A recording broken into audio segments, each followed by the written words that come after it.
ਦਰਸ਼ਕੋ ਫਿਰ ਦੁਬਾਰਾ ਤੁਹਾਡਾ ਸਵਾਗਤ ਹੈ ਪ੍ਰੋਗਰਾਮ ਸੱਚੋ ਸੱਚ ਵਿੱਚ। ਜੀ ਡਾਕਟਰ ਸਾਹਿਬ ਐਂਡ ਵਾਲੀ ਸੈਕਸ਼ਨ ਵਿੱਚ ਸਾਡੇ ਦਰਸ਼ਕਾਂ ਨੂੰ ਦੱਸੋ ਅੱਜ ਦੇ ਦਿਨ ਦੀ ਇਤਿਹਾਸਕ ਅਹਿਮੀਅਤ। ਸਿੱਖ ਹਿਸਟਰੀ ਦੇ ਹਵਾਲੇ ਨਾਲ 1766 ਦਾ ਸਾਲ ਬੜੀ ਅਹਿਮੀਅਤ ਰੱਖਦਾ ਹੈ। ਇੱਕ ਪਾਸੇ ਕੁਝ ਅਰਸਾ ਪਹਿਲਾਂ ਹੀ ਸਿੱਖਾਂ ਨੇ ਲਾਹੌਰ ਦੇ ਉੱਤੇ ਕਬਜ਼ਾ ਕੀਤਾ ਹੈ, ਆਪਣਾ ਸਿੱਕਾ ਚਲਾਇਆ। ਦੂਸਰੇ ਪਾਸੇ ਲਗਭਗ ਉਸੇ ਹੀ ਸਮੇਂ ਦਿੱਲੀ ਦੇ ਉੱਤੇ ਸਰਦਾਰ ਬਘੇਲ ਸਿੰਘ ਕਰੋੜ ਸਿੰਘਿਆ ਮਿਸਲ ਦੇ ਜਿਹੜੇ ਮੁਖੀ ਬਣੇ, ਉਹਨਾਂ ਨੇ ਪਹਾੜਗੰਜ ਤੱਕ ਆਪਣੀ ਪਹੁੰਚ ਬਣਾਈ ਜੀ। ਔਰ ਇਹ ਉਹ ਪੀਰੀਅਡ ਸੀ ਜਦੋਂ ਦਿੱਲੀ ਆਲਮੋਸਟ ਕਿਤੇ ਮਰਾਠੇ ਆ ਗਏ, ਕਿਤੇ ਅੰਗਰੇਜ਼ ਆ ਗਏ, ਉਸ ਤੋਂ ਬਾਅਦ ਦਾ ਦੌਰ ਸ਼ੁਰੂ ਹੋਇਆ।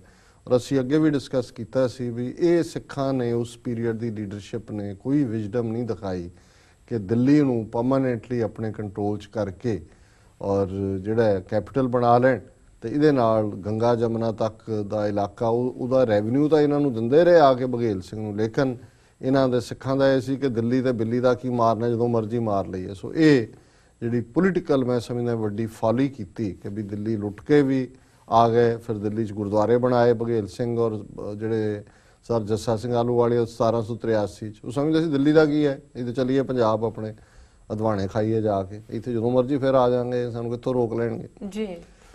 1841 ਦੇ ਵਿੱਚ ਕਸ਼ਮੀਰ ਦੇ ਗਵਰਨਰ ਮੀਹਾਂ ਸਿੰਘ, ਕਿਉਂਕਿ ਲਾਹੌਰ ਦਰਬਾਰ ਦੇ ਥੱਲੇ ਕਸ਼ਮੀਰ ਚੌਥਾ ਸੂਬਾ ਸੀ, ਉਹਨੇ ਫੌਜੀਆਂ ਨੂੰ ਉਹਨਾਂ ਦੀਆਂ ਤਨਖਾਹਾਂ ਵਗੈਰਾ ਨਹੀਂ ਦਿੱਤੀਆਂ, ਵੈਸੇ ਵੀ ਕਰਪਟ ਕਿਸਮ ਦਾ ਇਆਸ਼ ਜਿਹਾ ਬੰਦਾ ਸੀ, ਉਹਦੇ ਫੌਜੀਆਂ ਨੇ ਉਹਨੂੰ ਮਾਰਤਾ।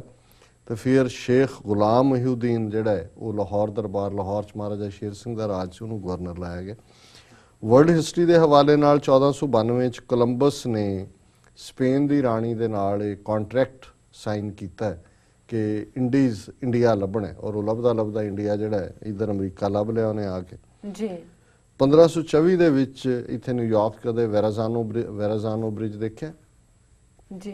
ਹਾਂ, ਇਹ ਜਿਹੜਾ ਇੱਕ ਨੈਵੀਗੇਟਰ ਸੀ ਵੈਰਾਜ਼ਾਨੋ, ਉਹਨੇ ਪਹਿਲੀ ਵਾਰੀ ਨਿਊਯਾਰਕ ਦੀ ਇਸ ਪੋਰਟ ਨੂੰ ਲੱਭਿਆ ਔਰ ਇਸ ਲਈ ਉਸ ਦੇ ਨਾਂ ਦੇ ਉੱਤੇ ਉਸ ਪਿੰਡ ਦਾ ਨਾਂ, ਉਸ ਪੁਲ ਦਾ ਨਾਂ ਵੈਰਾਜ਼ਾਨੋ ਬ੍ਰਿਜ ਹੈ, ਨੈਵੀਗੇਟਰ ਦੇ ਨਾਂ ਤੇ। 1629 ਦੇ ਵਿੱਚ ਪਹਿਲੀ ਵਾਰੀ ਕਮਰਸ਼ੀਅਲ ਫਿਸ਼ਰੀ ਐਸਟੈਬਲਿਸ਼ ਹੋਈ ਕਿ ਫਿਸ਼ ਜਿਹੜੀਆਂ ਨੇ ਉਹ ਅਫੀਸ਼ੀਅਲੀ ਵਿਕਣ ਲੱਗੀਆਂ। 1839 ਦੇ ਵਿੱਚ ਗੁਆਟੇਮਾਲਾ ਜਿਹੜਾ ਉਹ ਇੱਕ ਰਿਪਬਲਿਕ ਦੇ ਤੌਰ ਤੇ, ਦੇਸ਼ ਦੇ ਤੌਰ ਤੇ ਬਣਿਆ। 1861 'ਚ ਜਦੋਂ ਕਿ ਅਮਰੀਕਾ ਦੇ ਵਿੱਚ ਸਿਵਲ ਵਾਰ ਚੱਲ ਰਹੀ ਸੀ, ਵਰਜੀਨੀਆ 8ਵੀਂ ਸਟੇਟ ਅਮਰੀਕਾ ਦੀ ਬਣੀ, ਜਿਹਨੇ ਕਿ ਆਪਣੇ ਆਪ ਨੂੰ ਫੈਡਰਲ ਯੂਨੀਅਨ ਨਾਲੋਂ ਅੱਡ ਕਰਨ ਦਾ ਐਲਾਨ ਕੀਤਾ ਜੀ। 1946 ਦੇ ਵਿੱਚ ਸੀਰੀਆ ਨੇ ਆਪਣੇ ਆਪ ਨੂੰ ਫਰਾਂਸ ਤੋਂ ਆਜ਼ਾਦ ਮੁਲਕ ਐਲਾਨ ਕੀਤਾ, ਸੀਰੀਆ ਫਰਾਂਸ ਦੀ ਕਾਲੋਨੀ ਸੀ। 1970 ਦੇ ਵਿੱਚ ਅਪੋਲੋ 13 ਜਿਹੜਾ ਹੈ ਉਹ ਵਾਪਸ ਸੇਫਲੀ ਧਰਤੀ ਦੇ ਉੱਤੇ ਉਤਰਿਆ। 1971 'ਚ ਬੰਗਲਾਦੇਸ਼ ਜਿਹੜਾ ਹੈ ਸ਼ੇਖ ਮੁਜੀਬੁਰ ਰਹਿਮਾਨ, ਜਿਹਦੇ ਲਈ ਇੰਡੀਆ ਨੇ ਆਪਣੀ ਆਰਮੀ ਭੇਜ ਕੇ ਪਾਕਿਸਤਾਨ ਨੂੰ ਤੋੜਿਆ, ਉਹ ਹੋਂਦ ਦੇ ਵਿੱਚ ਆਇਆ। 1984 'ਚ ਲੰਡਨ ਦੇ ਵਿੱਚ ਲਿਬੀਆ ਦੀ ਐਮਬੈਸੀ ਦੇ ਬਾਹਰ ਪ੍ਰੋਟੈਸਟ ਹੋ ਰਿਹਾ ਸੀ ਗਦਾਫੀ ਦੀਆਂ ਕਰਤੂਤਾਂ ਦੇ ਖਿਲਾਫ, ਕਿ ਐਮਬੈਸੀ ਦੇ ਅੰਦਰੋਂ ਹੀ ਉਹਨਾਂ ਨੇ ਗੋਲੀ ਚਲਾ ਦਿੱਤੀ, ਇੱਕ ਬ੍ਰਿਟਿਸ਼ ਸੋਲਜਰ ਮਾਰਿਆ ਗਿਆ ਤੇ 10 ਜਿਹੜੇ ਪ੍ਰੋਟੈਸਟਰ ਨੇ ਉਹ ਜ਼ਖਮੀ ਹੋਏ ਜੀ। 1999 'ਚ ਅੱਜ ਦੇ ਦਿਨ ਵਾਜਪਾਈ ਸਰਕਾਰ ਜਿਹੜੀ ਹੈ ਉਹ ਇੱਕ ਵੋਟ ਦੇ ਫਰਕ ਪਾਰਲੀਮੈਂਟ ਦੇ ਵਿੱਚ ਭਰੋਸੇ ਦੇ ਵੋਟ ਲੈਣ ਲਈ ਉਹਨੇ ਕਾਲ ਕੀਤਾ ਤੇ 269 ਵੋਟਾਂ ਉਹਨੂੰ ਮਿਲੀਆਂ, 270 ਮਿਲਦੀਆਂ ਤੇ ਸਰਕਾਰ ਬਚ ਜਾਣੀ ਸੀ। ਸੋ 1999 'ਚ ਅੱਜ ਦੇ ਦਿਨ ਵਾਜਪਾਈ ਸਰਕਾਰ ਡਿੱਗੀ ਔਰ ਇਹ ਮੋਦੀ ਦੇ ਲਈ ਫਿਰ ਬਾਅਦ 'ਚ ਰਸਤਾ ਪਤ, ਫਿਰ 10 ਸਾਲ ਮੋਹਨ ਸਿੰਘ ਆ ਗਿਆ ਚੁੱਪ ਰਹਿਣ ਵਾਲਾ, ਤੇ ਹੁਣ ਇਹ ਨਾਜ਼ੀ ਆ ਗਿਆ ਜੀ। 2013 ਦੇ ਵਿੱਚ ਜਿਹੜਾ ਗਨ ਕੰਟਰੋਲ ਦੇ ਨਾਂ ਥੱਲੇ ਸੈਨੇਟ ਦੇ ਵਿੱਚ ਬਿੱਲ ਪਹੁੰਚ ਗਿਆ ਸੀ ਕਿ ਵੀ ਬੈਕਗਰਾਊਂਡ ਚੈੱਕ ਹੋਣਾ ਚਾਹੀਦਾ ਹੈ ਚੰਗੀ ਤਰ੍ਹਾਂ ਜਦੋਂ ਗਨਜ਼ ਵੇਚੀਆਂ ਜਾਂਦੀਆਂ ਨੇ, ਪਰ ਗਨ ਲੌਬੀ ਜਿਹੜੀ ਨੈਸ਼ਨਲ ਰਾਈਫਲ ਐਸੋਸੀਏਸ਼ਨ ਦੀ ਲੌਬੀ ਦਾ ਇੰਨਾ ਜ਼ੋਰ ਸੀ ਕਿ ਸੈਨੇਟ ਦੇ ਵਿੱਚ ਉਹਨੂੰ ਪੂਰੀਆਂ ਵੋਟਾਂ ਨਹੀਂ ਮਿਲੀਆਂ ਔਰ ਇਹ ਫੇਲ ਹੋ ਗਿਆ। ਜੀ ਡਾਕਟਰ ਸਾਹਿਬ, ਤੁਹਾਡਾ ਬਹੁਤ ਬਹੁਤ ਸ਼ੁਕਰੀਆ। ਸਾਡਾ ਅੱਜ ਦਾ ਸਵਾਲ ਹੈ, ਭਾਰਤ ਦੇ ਪ੍ਰਧਾਨ ਮੰਤਰੀ ਨਰਿੰਦਰ ਮੋਦੀ ਨੇ ਕਿਹਾ ਹੈ ਕਿ ਹਿੰਦੂਇਜ਼ਮ ਧਰਮ ਨਹੀਂ ਹੈ ਬਲਕਿ ਜ਼ਿੰਦਗੀ ਜਿਉਣ ਦਾ ਰਸਤਾ ਹੈ। ਜੀ ਡਾਕਟਰ ਸਾਹਿਬ ਕੀ ਕਹਿਣਾ ਚਾਹੁੰਦੇ? ਦੇਖੋ, ਮੋਦੀ ਨੇ ਡਰਾਮੇਬਾਜ਼ੀ ਕੈਨੇਡਾ ਦੇ ਵਿਜ਼ਿਟ ਵੇਲੇ, ਜਿਵੇਂ ਕੱਲ ਅਸੀਂ ਦੱਸਿਆ ਸੀ, ਗੁਰੂ ਨਾਨਕ ਸਾਹਿਬ ਦੀ ਜਿਹੜੀ ਹੈ ਉਹ ਪੇਂਟਿੰਗ ਉਹ ਪ੍ਰੈਜ਼ੈਂਟ ਕੀਤੀ। ਫਿਰ ਉਹਨੇ ਰੌਸ ਸਟਰੀਟ ਜਿਹੜਾ ਹੈ ਅੰਦਰ ਐਡਰੈਸ ਵੀ ਕੀਤਾ ਔਰ ਬੜਾ ਉਹਨੇ ਭਾਵਕ ਅੰਦਾਜ਼ ਕਿਹਾ ਜੀ ਮੇਰਾ ਤਾਂ ਸਿੱਖਾਂ ਨਾਲ ਖੂਨ ਦਾ ਰਿਸ਼ਤਾ ਹੈ। ਵੈਸੇ ਦੱਸਿਆ ਨਹੀਂ ਕਿ ਕਿਹੜੇ ਪਾਸਿਓਂ ਖੂਨ ਦਾ ਰਿਸ਼ਤਾ ਹੈ, ਜਿਹਦਾ ਖੂਨ ਦਾ ਰਿਸ਼ਤਾ ਹੋਏ ਤੇ ਤੂੰ 50,000 ਸਿੱਖ ਕਿਸਾਨਾਂ ਨੂੰ ਉਜਾੜ ਨਾ ਰਿਹਾ ਹੋਏ।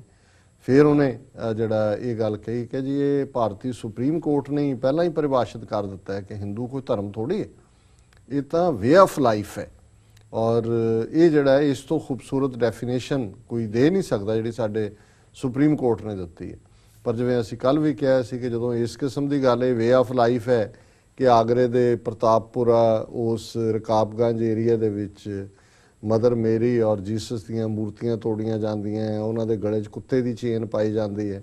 ਸੋ ਇਹ ਵੇ ਆਫ ਲਾਈਫ ਹੈ। ਜੇ ਇਹੋ ਜਿਹਾ ਹੀ ਤੁਹਾਡਾ ਵੇ ਆਫ ਲਾਈਫ ਹੈ ਤੇ ਤੁਸੀਂ ਬਾਕੀਆਂ ਨੂੰ ਵੀ ਇਸ ਲੈਵਲ ਤੇ ਲਿਆਣਾ ਹੈ ਤੇ ਫਿਰ ਇਹ ਤੁਹਾਨੂੰ ਹੀ ਮੁਬਾਰਕ ਤੁਹਾਡਾ ਵੇ ਆਫ ਲਾਈਫ। ਤੁਸੀਂ ਆਪਣਾ ਜਮਨਾ ਪਾਰ ਆਪਣਾ ਵੇ ਆਫ ਲਾਈਫ ਰੱਖੋ ਔਰ ਸਿੱਖ ਕੌਮ ਘੱਟੋ ਘੱਟ ਜਿਹੜੀ ਹੈ ਉਹ ਤੁਹਾਡੇ ਇਸ ਕਿਸਮ ਦੇ ਵਰਣ ਆਸ਼ਰਮ ਆਧਾਰਿਤ ਸੋਚ ਔਰ ਇਸ ਕਿਸਮ ਦੀ ਘਿਰਨਾ ਔਰ ਨਫ਼ਰਤ ਨਾਲ ਭਰੀਆਂ ਹੋਈਆਂ ਕਾਰਵਾਈਆਂ ਦਾ ਹਿੱਸਾ ਨਹੀਂ ਬਣਨਾ ਚਾਹੁੰਦੀ। ਸੋ ਅਸੀਂ ਸਮਝਦੇ ਹਾਂ ਕਿ ਮੋਦੀ ਨੇ ਇੱਕ ਵਾਰੀ ਫੇਰ ਸੰਸਾਰ ਨੂੰ ਮੂਰਖ ਬਣਾਉਣ ਦਾ ਯਤਨ ਕੀਤਾ ਹੈ ਔਰ ਬਹੁਤ ਵਾਰੀ ਜਿਵੇਂ ਵੈਸਟਡ ਇੰਟਰਸਟ ਨੇ ਉਹ ਇਹਨਾਂ ਦੇ ਜੁੜੇ ਹੋਏ ਨੇ ਪੱਛਮੀ ਦੇਸ਼ਾਂ ਦੇ, ਪਰ ਅੱਜ ਇਹਨਾਂ ਦੀ ਨਾਜ਼ੀ ਲਾਈਕ ਆਈਡੀਓਲੋਜੀ ਨੇ ਦੱਸ ਦਿੱਤਾ ਹੈ ਕਿ ਵੀ ਹਿੰਦੂ ਹੋਣ ਦਾ ਮਤਲਬ ਹਿੰਸਕ ਹੋਣਾ ਹੈ, ਵਾਇਲੈਂਟ ਹੋਣਾ ਹੈ, ਇਨਟੋਲਰੈਂਟ ਹੋਣਾ ਹੈ ਔਰ ਦੂਸਰਿਆਂ ਨੂੰ ਐਗਜ਼ਿਸਟ ਨਾ ਕਰਨ ਦੇਣਾ ਹੈ। ਇਹ ਹਿੰਦੂ ਦਾ ਮਤਲਬ ਹੈ ਜਿਹੜਾ ਘੱਟ ਗਿਣਤੀਆਂ ਨੂੰ ਬਹੁਤ ਚੰਗੀ ਤਰ੍ਹਾਂ ਸਮਝ ਆ ਗਿਆ। ਜੀ ਬਿਲਕੁਲ ਡਾਕਟਰ ਸਾਹਿਬ, ਹੁਣ ਸਾਡੇ ਦਰਸ਼ਕਾਂ ਨੂੰ ਦੱਸੋ ਅੱਜ ਦਾ ਵਿਚਾਰ।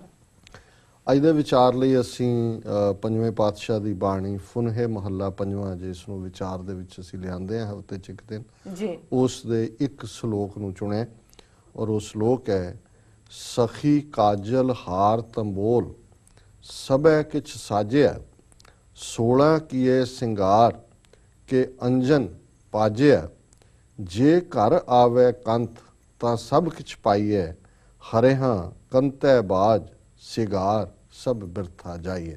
ਜੀ ਜਿਵੇਂ ਫੁਨਹੇ ਦਾ ਮਤਲਬ ਦੁਹਰਾ ਹੈ, ਹਰਿਆ ਉਹ ਮੇਰੇ ਰੱਬ, ਔਰ ਅਗੇਨ ਜਿਹੜਾ ਪਿਆਰ ਦਾ ਅਲੰਕਾਰ ਹੈ ਕਿ ਇੱਕ ਪਤਨੀ ਆਪਣੇ ਆਪ ਨੂੰ ਸ਼ਿੰਗਾਰ ਕੇ ਖੂਬਸੂਰਤ ਜਿਹੜੇ 16 ਸ਼ਿੰਗਾਰ ਪੂਰਬ ਦੇ ਕਲਚਰ 'ਚ ਮੰਨੇ ਜਾਂਦੇ ਨੇ, ਉਹਦੇ ਅੱਖ ਦੇ ਵਿੱਚ ਸੁਰਮਾ, ਉਹਨੇ ਕੱਜਲ ਵੀ ਲਾਇਆ, ਦੋਨੋਂ ਹੀ ਅੰਜਨ ਔਰ ਕਾਜਲ ਇਹ ਇਸਤੇਮਾਲ ਹੋਏ ਨੇ।